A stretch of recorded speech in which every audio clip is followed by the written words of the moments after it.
langsung ke Pak Temi. Di tengah gempuran teknologi, pasar Tanah Abang sepi, orang juga berminat pada membeli belanjaan secara online. Ini langkah yang harus dilakukan untuk menyelamatkan UMKM kita ini seperti apa? Oke, begini Mbak Anggit.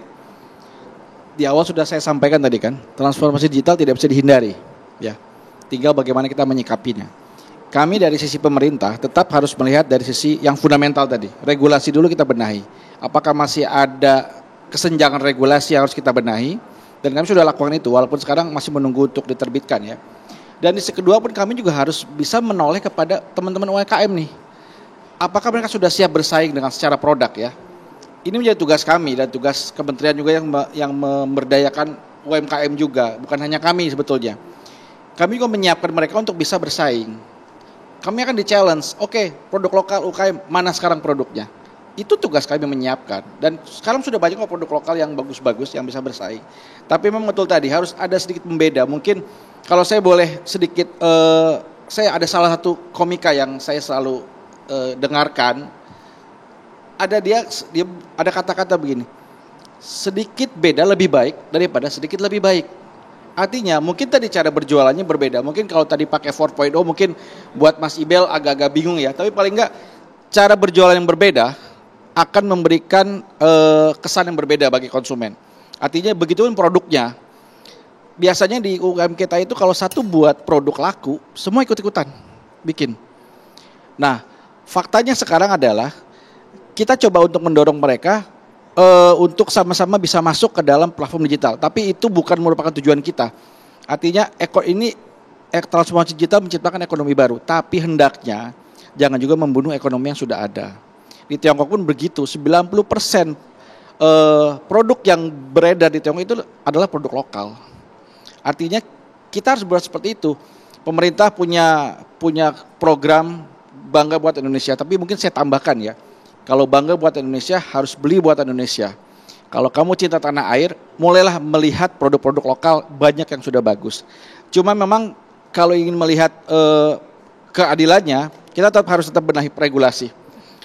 Kita tunggu regulasinya, karena sudah banyak sekali perbaikan yang kita lakukan di sana, penyempurnaan dari yang sudah ada, dan harapannya adalah memberikan equal playing field. Okay. Jangan kelas berat diadu dengan kelas ringan, ini pasti nggak pas lah, tapi bagaimana kita menciptakan perlakuan yang sama, kesempatan yang sama bagi semua pelaku usaha.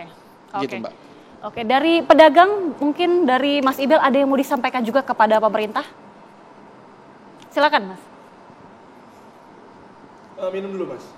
Oke, kalau gitu kalau nggak ke Mas Dery sambil Mas Ibel menyiapkan diri gitu ya.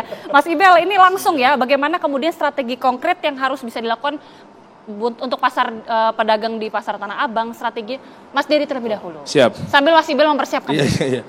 Ya sebenarnya gini. Singkat saja Mas. Iya, sebenarnya gini. Saya sepakat ya. Maksudnya dengan adanya regulasi dibedain antara social commerce, gitu, sosial media, paham pada porsinya gitu kan. Bagaimana Instagram juga mengoptimasi dengan dia media sosial. Tapi ujung-ujungnya kalau teman-teman UMKM kalau mau jualan, klik link di bio, pas masuknya tuh ke websitenya. Paham? Itu perannya memang dia nggak jualan sebagai e-commerce. Setuju? Facebook, ya kan, YouTube dan lain sebagainya. Nah memang didominasi sama TikTok. Iya, betul. TikTok semuanya ada di situ. Bahkan bisa bypass. Nggak perlu lagi ke manajernya. Nggak perlu lagi kita mau ngiklan di manapun itu harus ada birokrasi dan lain sebagainya. Tinggal ngambil comot barangnya, masukin ke showcase kita dapat affiliate. Itu paham. Nah, cuma maksud saya dari tadi itu keluar-keluarnya nggak cuma sekedar marketing doang. Pemerintah tahu lah. Pemerintah itu nggak tidur. Pemerintah itu nggak mungkin diem.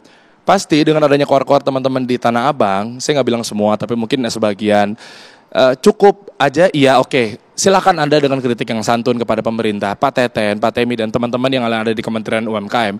Itu kerja kok gitu. Cuma yang jadi titik beratkan saya adalah peraturan regulasi. Kemarin saya ngundang Pak Zulkifli Hasan gitu, selaku Menteri Perdagangan Republik Indonesia di podcast saya Dikasih Solusi.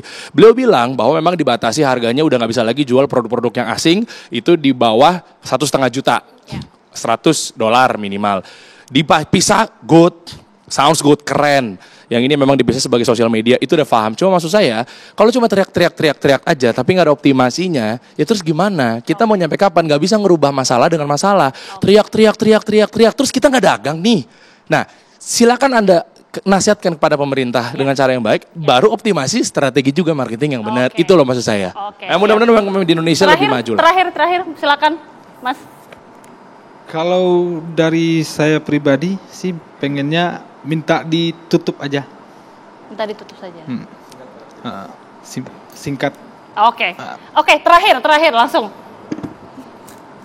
Tidak perlu pro TikTok, tidak perlu pro pemerintah. Kalau saya ya, yang penting pro Indonesia. Kalau pro Indonesia artinya mendukung Indonesia Emas 2045. Iya. Konsumen cintai produk lokal. Produsen, cobalah jadi produsen, jangan jadi konsumen doang gitu loh. Dan percayalah bahwa pemerintah juga ngelakuin hal yang terbaik, dan yang terbaik yang kita bisa lakuin adalah kita level up. Yes. Oke, terima kasih sekali lagi Mas Raymond, terima kasih Pak Tebi, terima kasih juga Mas Dery dan juga Mas Ibel sudah bergabung bersama kami di Indonesia Business Forum. Pemirsa, saya Gita Mahlika mengucapkan terima kasih, selamat malam, sampai jumpa.